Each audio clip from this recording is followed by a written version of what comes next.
Hi, this is October 27th, 2020 from the CBS Evening News. I'm going to play a 5-second clip and I'm going to give you some provocative questions to answer based on this clip. And now a British study suggests coronavirus antibodies might only last months, similar to those for the common cold. Okay, there it is. What do we know about flu and pneumonia and the common cold? When you get flu and pneumonia from the common cold and you've taken a vaccine, let's say, they claim that they can help prevent between 10 and 50% as a general average. As low as 10%, and I think as high as 50%, maybe 60%. They've claimed they've helped stop more flu and pneumonia, okay? But think about that. What if that was the same number for the vaccine being developed for COVID-19? What if it can only prevent 50 to 60% of all cases, okay? And they're now saying the antibodies may only be good for several months. That means you'd have to take it twice a year? That's getting into insanity, and here's why. If we're waiting on a vaccine that may only help between 10 and 60% of the population, I'm just mirroring what it does for flu and what the vaccines do for flu and pneumonia. If that's all it does, and if the antibodies are only good for several months, isn't it time to start focusing on what to do during the first 14 days when a person is in home quarantine? Isn't it time to start doing all kinds of clinical trials to see if we can do anything naturally, something any person can do from their own home without actually needing a drug or a vaccine that might in any way help reduce the level of COVID-19 or how severely you get it if you do get it? And I got to ask this question. Science and the media and pharma keep saying, respect us, follow our lead, and be patient, and wear your mask. And yet, these same people have not reached out to any other group like agriculture, physical therapists, homeopathics. They haven't solicited anybody outside their own small group to say, do you have any suggestions on how to fight COVID-19 during the 14-day home quarantine? And then we'll study the results. And this could all be done online. People could sign up who've tested positive for COVID-19, and they voluntarily agree, so that they don't sue anybody, that they're going to agree to do, and there'll be a list of things, and they could choose. So you would have literally a menu of options, and one could be, I'm going to slice open an onion and keep it in the room every day to see if the fumes in any way help my body fight off COVID-19.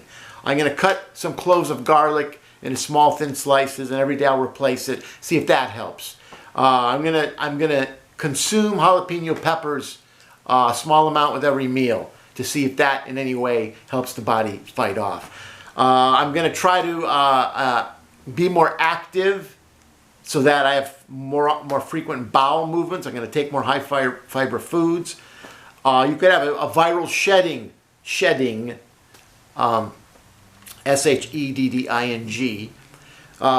concept where people are doing everything to shed the virus, okay? They're not wearing a mask in their quarantine.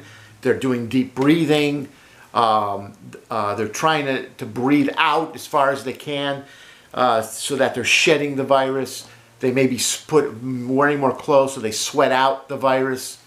We could also have other things. Why has anybody tried anything with oxygen tents, where you set up a portable oxygen tent around your bed, and along with the oxygen, something else is blended in? Again, talking to the aromatherapy people out there with all their liniments and oils and things.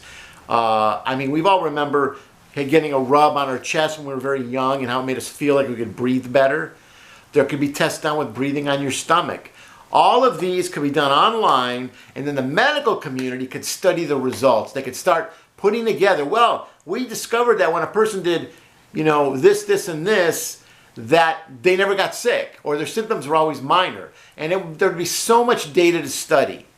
But the science community has chosen a level of narcissism where they want everybody to wait for them for their race to the cure for coronavirus, their vaccine, their drugs, while people who are in the hospital dying from COVID-19 let COVID-19 dominate them for the first 14 days when they were in home quarantine.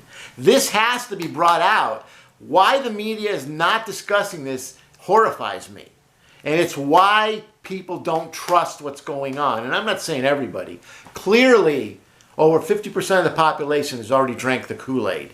They watch MSNBC, CNN, these shows that are constantly making fun of Donald Trump. But remember this, when Donald Trump had that press conference where he said, is there anything we can do? Now that to me is a question. He's not making a demand of anybody. He's saying, is there anything that can be done with, on the skin or bleach or injection or whatever? And everybody mocked him.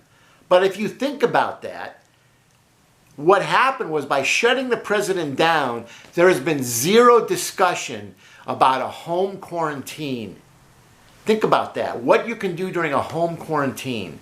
And to this day, the science and medical community and the news media refuses to discuss the issue. Trump is right. He said when November 4th comes, if he's lost, then we won't talk about the number of cases, or it'll be minimized. But what might happen is they might then, after the election, start talking about possible things you can do during the first 14 days, which is what Trump has wanted all along. So I'll give you an example of a study that should have been done months ago and wasn't.